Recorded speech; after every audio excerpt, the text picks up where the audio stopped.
As You Like It.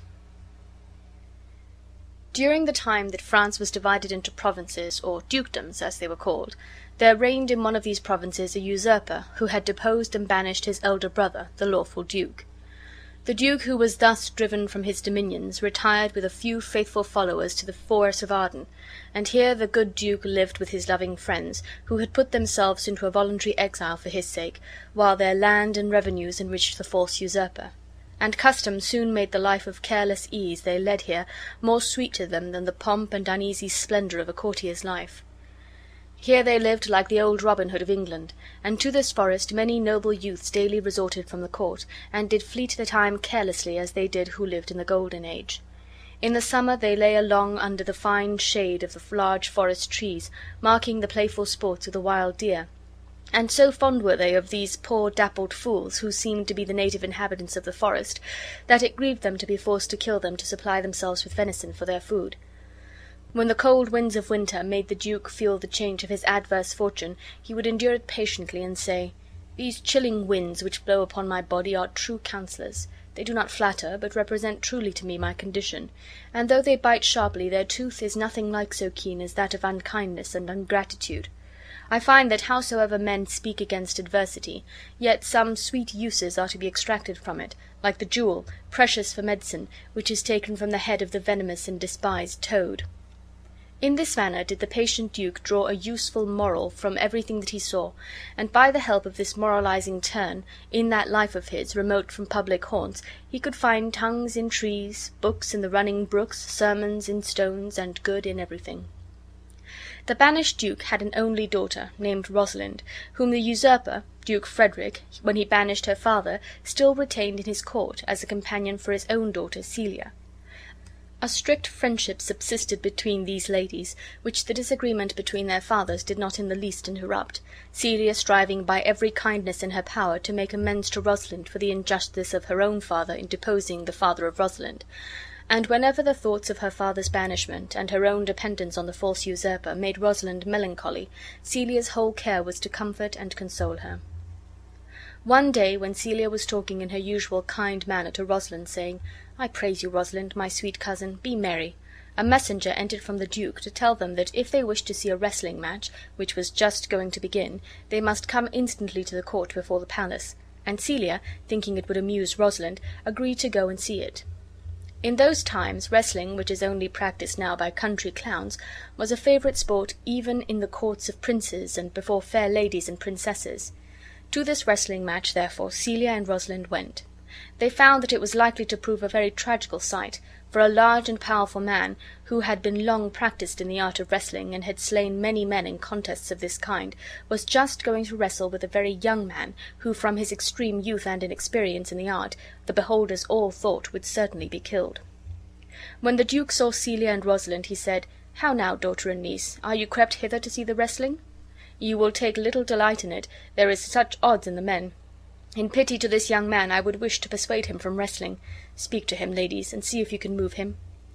The ladies were well pleased to perform this humane office, and first Celia entreated the young stranger that he would desist from the attempt, and then Rosalind spoke so kindly to him, and with such feeling consideration for the danger he was about to undergo, that, instead of being persuaded by her gentle words to forego his purpose, all thoughts were bent to distinguish himself by his courage in this lovely lady's eyes.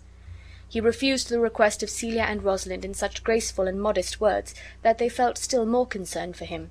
He concluded his refusal with saying, "I am sorry to deny such fair and excellent ladies anything, but let your fair eyes and gentle wishes go with me to my trial, wherein, if I be conquered, there is one shamed that was never gracious. If I am killed, there is one dead that is willing to die. I shall do my friends no wrong, for I have none to lament me, the world no injury, for in it I have nothing, for I only fill up a place in the world, which may be better supplied when I have made it empty." And now the wrestling match began. Celia wished the young man stranger might not be hurt, but Rosalind felt most for him. The friendless state which he said he was in, and that he wished to die, made Rosalind think that he was, like herself, unfortunate, and she pitied him so much, and so deep an interest she took in his danger while he was wrestling, that she might almost be said at that moment to have fallen in love with him. The kindness shown this unknown youth by these fair and noble ladies gave him courage and strength, so that he performed wonders, and in the end completely conquered his antagonist, who was so much hurt that for a while he was unable to speak or move. The Duke Frederick was much pleased with the courage and skill shown by this young stranger, and desired to know his name and parentage, meaning to take him under his protection. The stranger said his name was Orlando, and that he was the youngest son of Sir Rowland de Boys. Sir Rowland de Boys, the father of Orlando, had been dead some years, but when he was living he had been a true subject and dear friend of the banished duke. Therefore, when Frederick heard Orlando was the son of his banished brother's friend, all his liking for this brave young man was changed into displeasure, and he left the place in very ill humor.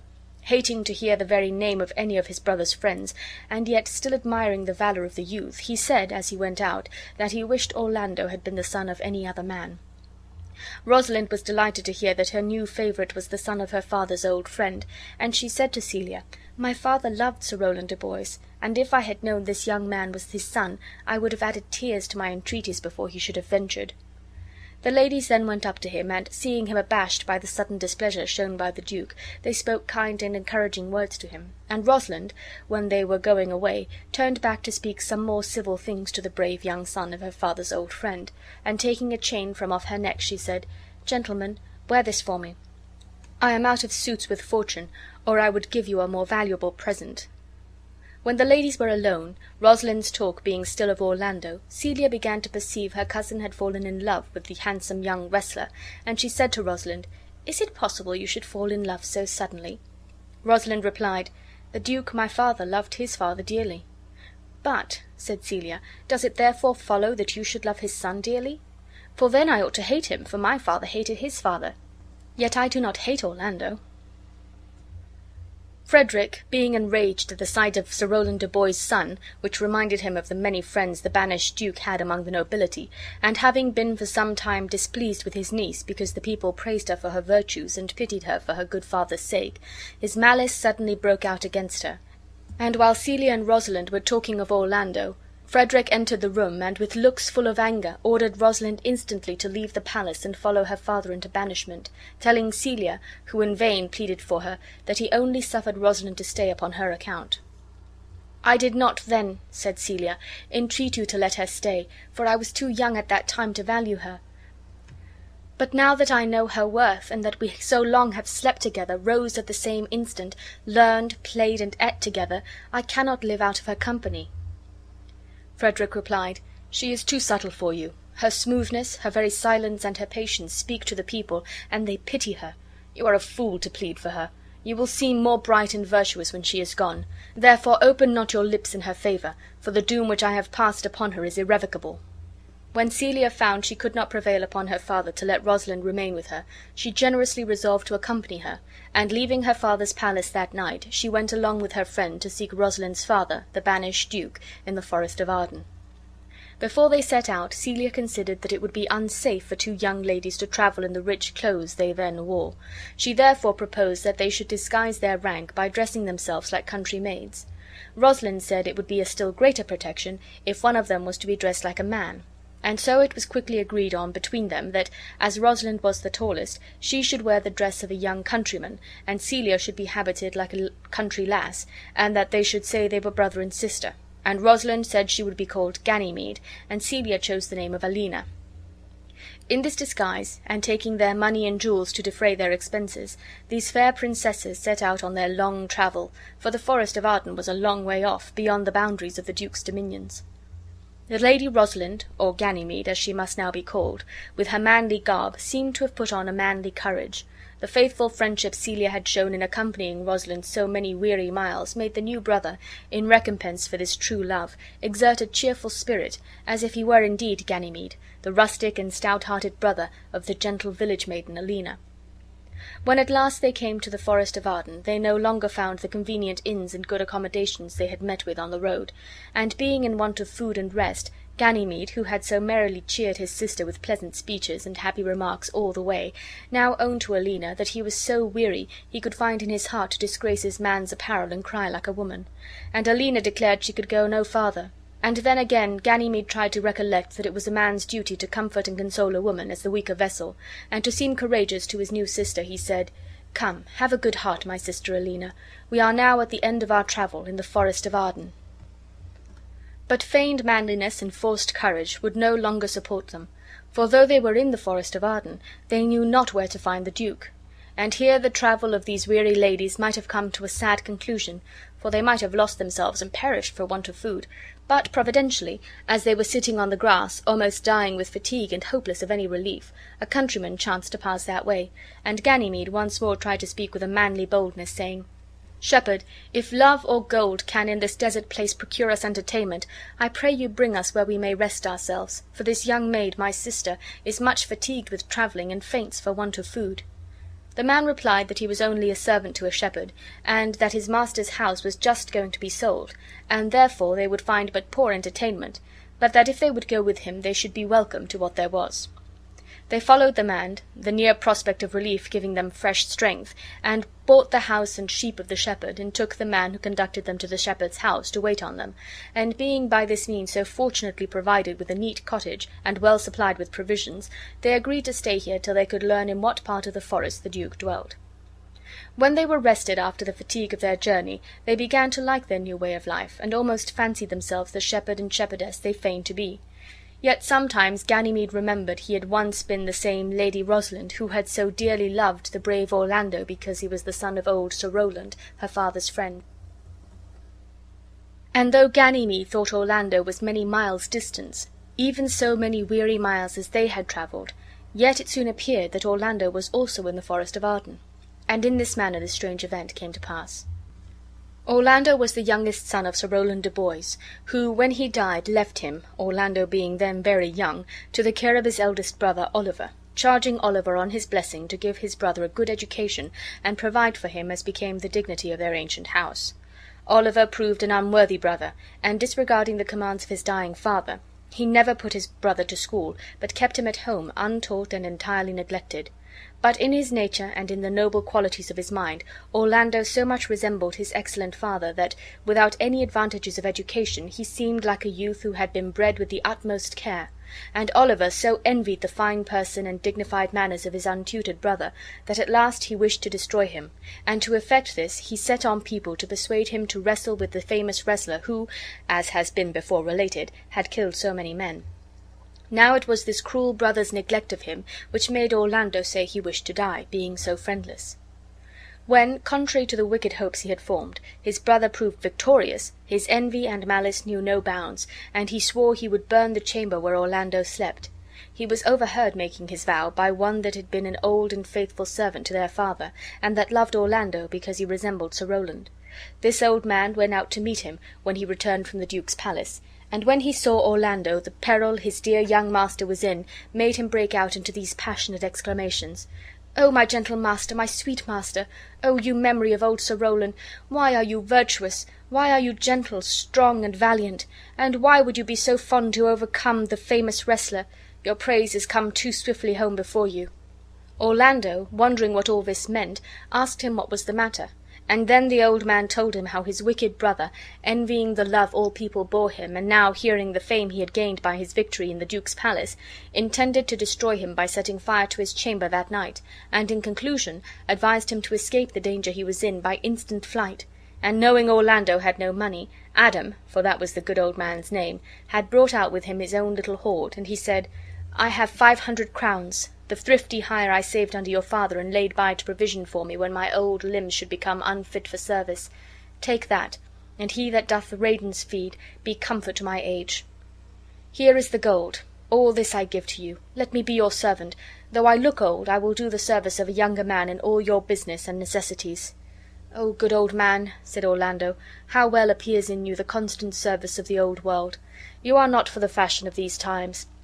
We will go along together, and before your youthful wages are spent, I shall light upon some means for both our maintenance." Together, then, this faithful servant and his loved master set out, and Orlando and Adam travelled on, uncertain what course to pursue, till they came to the Forest of Arden, and there they found themselves in the same distress for want of food that Ganymede and Alina had been. They wandered on, seeking some human habitation, till they were almost spent with hunger and fatigue. Adam at last said, "Oh, my dear master, I die for want of food. I can go no farther." He then laid himself down, thinking to make that place his grave, and bade his dear master farewell. Orlando, seeing him in this weak state, took up his old servant in his arms, and carried him under the shelter of some pleasant trees, and he said to him, "Cheerly, old Adam, rest your weary limbs here awhile, and do not talk of dying." Orlando then searched about to find some food, and he happened to arrive at that part of the forest where the Duke was, and he and his friends were just going to eat their dinner, this royal Duke being seated on the grass under no other canopy than the shady covert of some large trees. Orlando, whom hunger had made desperate, drew his sword, intending to take their meat by force, and said, "Forbear, and eat no more. I must have your food." The Duke asked him if distress had made him so bold, or if he were a rude despiser of good manners. On this Orlando said he was dying with hunger, and then the Duke told him he was welcome to sit down and eat with them. Orlando, hearing him speak so gently, put up his sword and blushed with shame at the rude manner in which he had demanded their food. "Pardon me, I pray you," said he.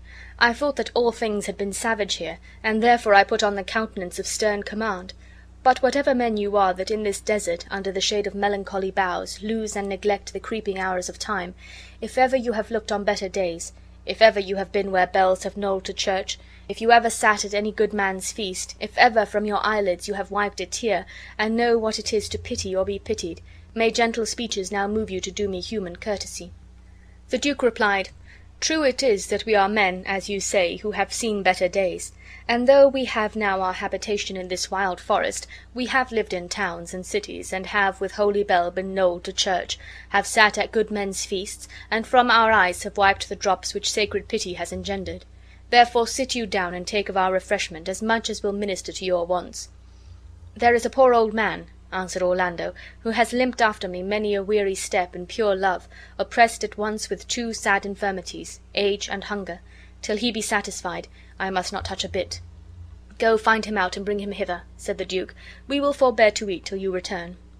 Then Orlando went like a doe to find its fawn and give it food, and presently returned, bringing Adam in his arms. And the Duke said, "Set down your venerable burden. You are both welcome." And they fed the old man and cheered his heart, and he revived and recovered his health and strength again.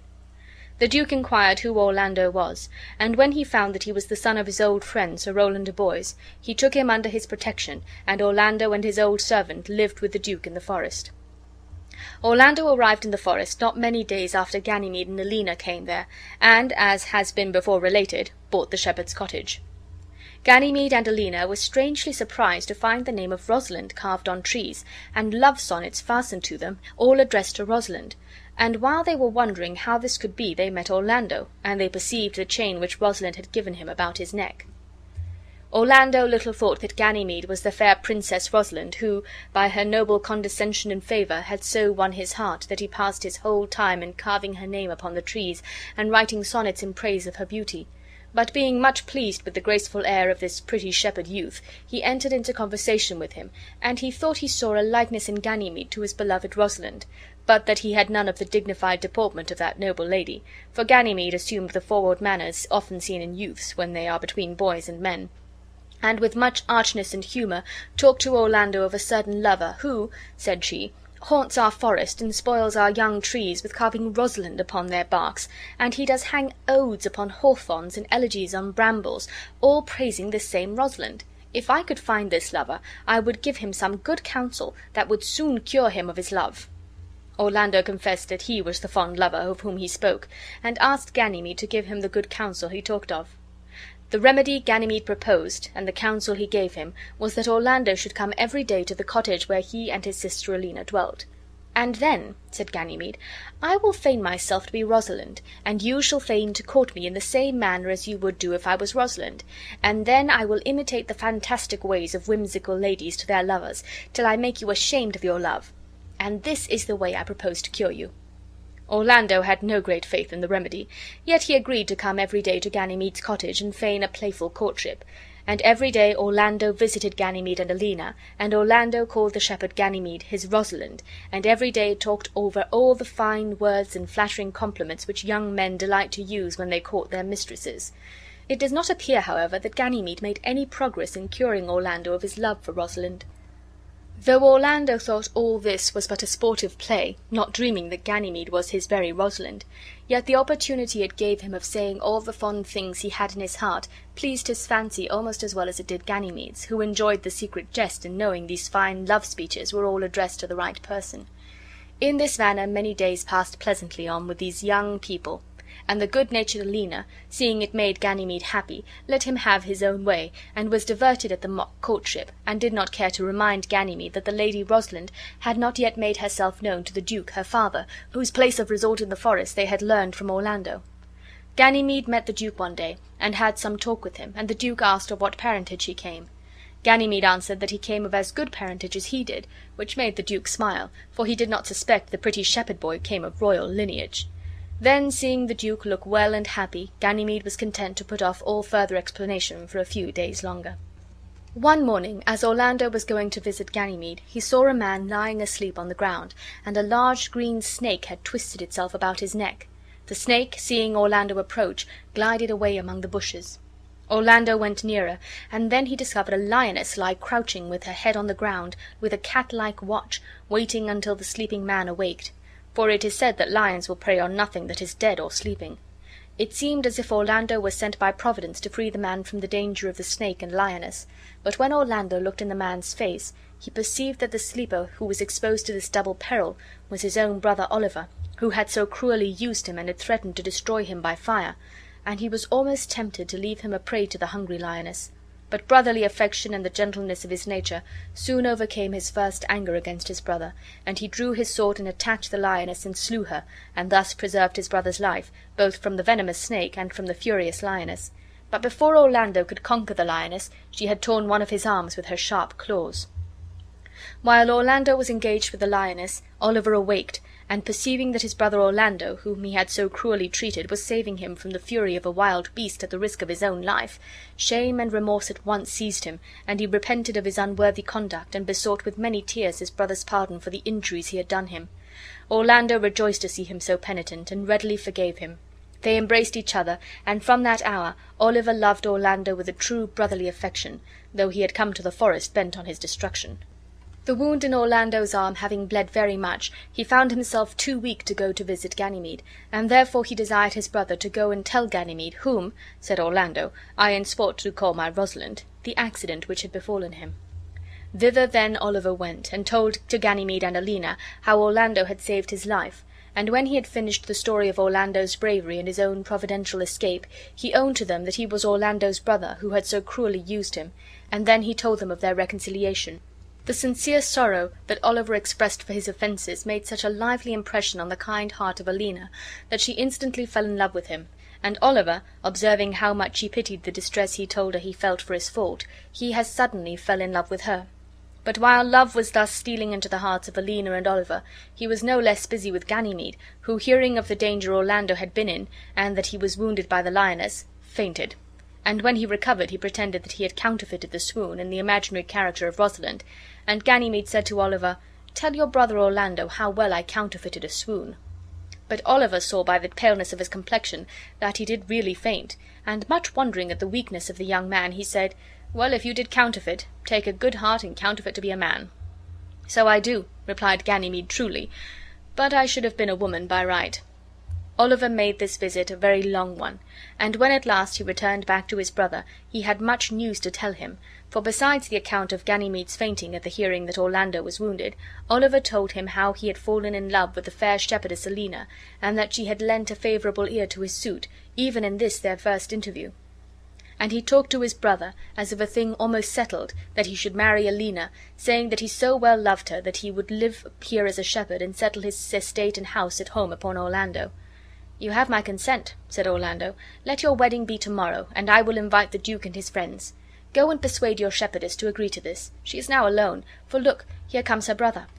Oliver went to Alina, and Ganymede, whom Orlando had perceived approaching, came to inquire after the health of his wounded friend. When Orlando and Ganymede began to talk over the sudden love which had taken place between Oliver and Alina, Orlando said he had advised his brother to persuade his fair shepherdess to be married on the morrow, and then he added how much he could wish to be married on the same day to his Rosalind. Ganymede, who well approved of this arrangement, said that if Orlando really loved Rosalind as well as he professed to do, he should have his wish, for on the morrow he would engage to make Rosalind appear in her own person, and also that Rosalind should be willing to marry Orlando.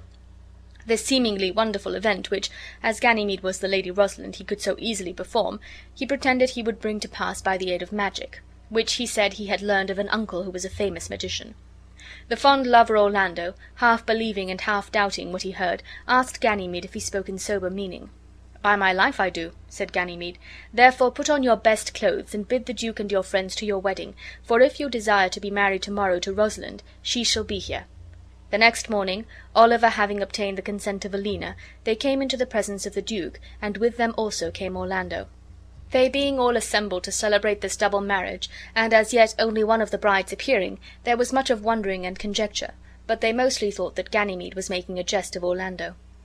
The duke, hearing that it was his own daughter that was to be brought in this strange way, asked Orlando if he believed the shepherd boy could really do what he had promised, and while Orlando was answering that he knew not what to think, Ganymede entered and asked the duke, if he brought his daughter, whether he would consent to her marriage with Orlando.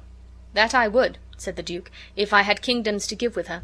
Ganymede then said to Orlando, "And you say you will marry her if I bring her here." "That I would," said Orlando, "if I were king of many kingdoms." Ganymede and Alina then went out together, and Ganymede, in throwing off his male attire, and being once more dressed in woman's apparel, quickly became Rosalind without the power of magic, and Alina, changing her country garb for her own rich clothes, was with as little trouble transformed into the Lady Celia. While they were gone, the duke said to Orlando that he thought the shepherd Ganymede very like his daughter Rosalind, and Orlando said he also had observed the resemblance. They had no time to wonder how all this would end, for Rosalind and Celia, in their own clothes, entered, and no longer pretending that it was by the power of magic that she came there, Rosalind threw herself on her knees before her father, and begged his blessing. It seemed so wonderful to all present that she should so suddenly appear that it might well have passed for magic. But Rosalind would no longer trifle with her father, and told him the story of her banishment and of her dwelling in the forest as a shepherd boy, her cousin Celia passing as her sister. The duke ratified the consent he had already given to the marriage, and Orlando and Rosalind, Oliver and Celia, were married at the same time. And though their wedding could not be celebrated in this wild forest with any of the parade of splendor usual on such occasions, yet a happier wedding day was never passed. And while they were eating their venison under the cool shade of the pleasant trees, as if nothing should be wanting to complete the felicity of this good duke and the true lovers, an unexpected messenger arrived to tell the duke the joyful news that his dukedom was restored to him. The usurper, enraged at the flight of his daughter Celia, and hearing that every day men of great worth resorted to the forest of Arden to join the lawful duke in his exile, much envying that his brother should be so highly respected in his adversity, put himself at the head of a large force, and advanced toward the forest, intending to seize his brother and put him with all his faithful followers to the sword. But by a wonderful interposition of Providence this bad brother was converted from his evil intention, for just as he entered the skirts of the wild forest he was met by an old religious man, a hermit, with whom he had much talk, and who in the end completely turned his heart from his wicked design. Thenceforward he became a true penitent, and resolved, relinquishing his unjust dominion, to spend the remainder of his days in a religious house. The first act of his newly conceived penitence was to send a messenger to his brother, as has been related, to offer to restore to him his dukedom, which he had usurped so long, and with it the lands and revenues of his friends, the faithful followers of his adversity. This joyful news, as unexpected as it was welcome, came opportunely to heighten the festivity and rejoicings at the wedding of the princesses. Celia complimented her cousin on this good fortune which had happened to the duke, Rosalind's father, and wished her joy very sincerely, though she herself was no longer heir to the dukedom. But by this restoration which her father had made, Rosalind was now the heir, so completely was the love of these two cousins unmixed with anything of jealousy or of envy. The duke had now an opportunity of rewarding those true friends who had stayed with him in his banishment, and these worthy followers, though they had patiently shared his adverse fortune, were very well pleased to return in peace and prosperity to the place of their lawful duke. End of story.